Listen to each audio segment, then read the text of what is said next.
Қымбатты оқушы, біздің бүгінгі сабағымыздың тақырыбы Әсет Найманбайұлына арналады. Сабағымыздың мақсаты әнші, сазгер, суырып салма, дәулескер ақын Әсет өмірі мен шығармашылығы туралы мәлімет беру.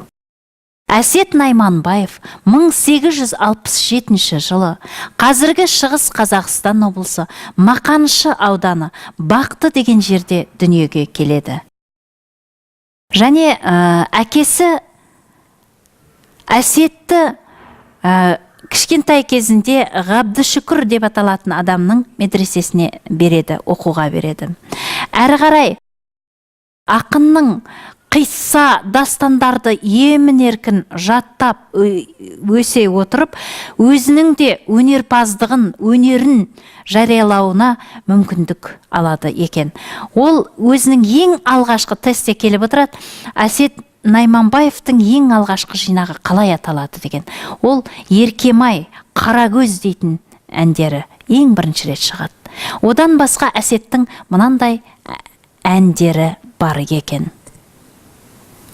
Еркемай, Қарагөз, Майда қоңыр, Мақпал, Үлкен ардақ, Кіші ардақ, Зұлқия, Мәлике қыз, Інжу маржан,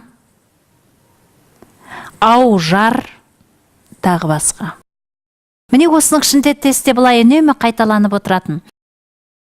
Тұрмыс салт жырларына байланысты айтылған өлең жырын Әсеттің қалай аталады деген сұрақ келеді.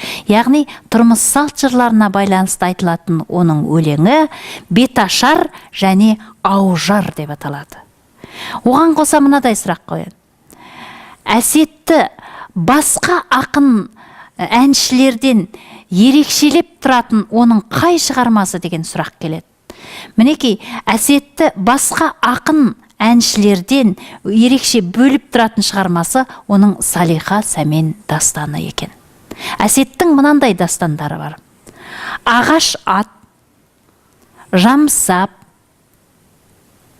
Француз, Салиха Сәмен, Шеризат деген дастандары бар екен. Әсет қай жылдары қайда көшті дегенде тестте сұрақтар келеді. Ұлт-азаттық көтерілісінің тұсында сол жердегі қазақтармен бірге бұл Шығыс Түркістанға, Қытайдың жеріне, жат жерге ауып кетеді.